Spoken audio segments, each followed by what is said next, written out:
ఓం శ్రీమాత్రే నమః. ఓం శ్రీ మహాగణాధిపతే నమః. శ్రీ మహాసరస్వతి నమః. జై హిందూ ప్రేక్షకులకి శుభాశిస్సులు.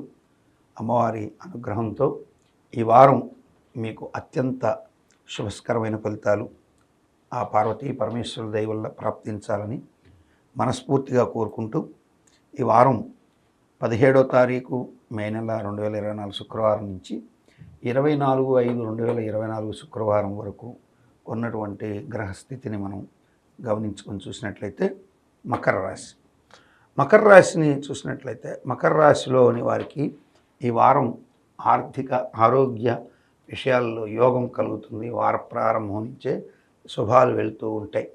ఫైనాన్షియల్గా కొంత ఉన్నటువంటి చిన్న చిన్న ఇబ్బందులు అధిగమించగలుగుతారు. కుటుంబ పరంగా కుటుంబ స్థానంలో శని చంద్రుడి చేత చూడబడుతూ చంద్రుడు శనిని చూస్తూ ఉంటే ఈ వార ప్రారంభంలో కనుక అనవసరమైనటువంటి కుటుంబపరమైన చిన్న చిన్న గలభాలు ఉద్రిక్తపూరిత వాతావరణాలు తలెత్తితే అవి వారాంతంకి వచ్చేసరికి తారాస్థాయికి చేరి బాగా ఇబ్బంది పెట్టే అవకాశాలు ఎక్కువ ఉంటాయి. అంటే కుటుంబంలో అంటే ఈ యొక్క అక్కడ ఉత్తరాషాఢ శ్రవణం ధనిష్ట 3 నక్షత్రాలు ఉన్నాయి. ఉత్తరాషాఢకి సూర్యుడి నక్షత్రం చూస్తే ఇది గురువుతో మౌఢ్యం పట్టింది. పిల్లల గురించి అట్లాగే శుక్రుడు వచ్చి చేరుతాడు భార్య గురించి. ఉత్తరాషాఢ నక్షత్ర జాతకులు కన్ఫ్యూజ్ అయ్యే అవకాశాలు ఎక్కువగా ఉంటాయి. దాని వరంగా భార్యతో పిల్లలతో కొంత గలభాలు అట్లాగే కుటుంబంలో విషయాల గురించి ఎక్కువగా వరి అవ్వడం కుటుంబపరమైనటువంటి విషయాల్లో ఇబ్బంది పెట్టడానికి ట్రై చేస్తాం. ఇక శ్రవణ నక్షత్ర జాతకులు చంద్రుడిని చూస్తే ఆ చంద్రుడి యొక్క స్థానం అష్టమంలో ఉండి ఈ యొక్క చంద్రుడు ఎప్పుడైతే సింహంలో ఉన్నాడో సూర్యుడి మీద ప్రభావితం కూడా కనపడుతుంది. అంటే సూర్యుడి ఇంట్లో ఉన్నాడు కాబట్టి సూర్య ప్రభావం కొంతమేరకి చంద్రుడి మీద కూడా పడుతుంది. సో సూర్యప్రభావం చంద్రుడి మీద కూడా పడడం, చంద్రుడికి కేంద్రంలో సూర్యుడు గురువుతో కలియడం చేత శ్రవణ నక్షత్రం వారికి కూడా లవర్స్ అయితే ముఖ్యంగా ప్రేమికులు అయ్యో లేకపోతే మేనమామ పిల్లలు రక్త సంబంధాలు అయితే అనవసరమైనటువంటి వివాదాలు తలెత్తే అవకాశాలు ఉంటాయి. కాబట్టి కొంచెం కేర్ఫుల్గా ఉండాలి.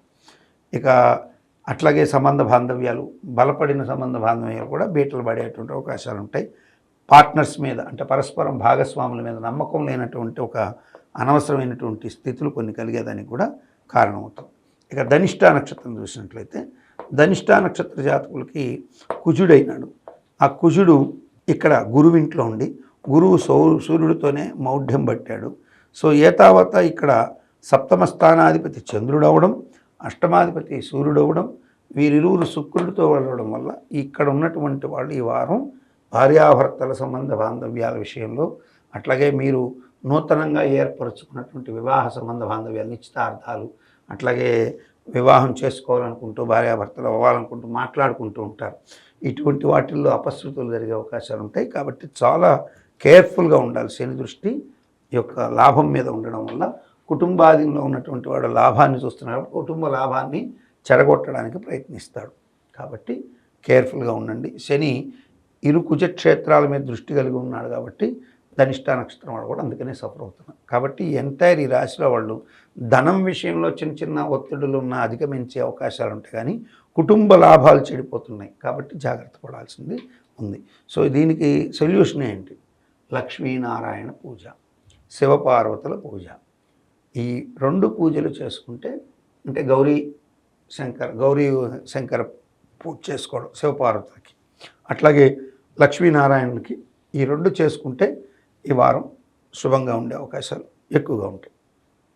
ఏలినాటి శని ప్రభావం కూడా కొంతమేర ఉపశమించే అవకాశాలు ఎక్కువగా ఉంటాయి. ఖచ్చితంగా శుభాలు జరిగే అవకాశాలు ఎక్కువగా ఉంటాయి. నమస్కారం.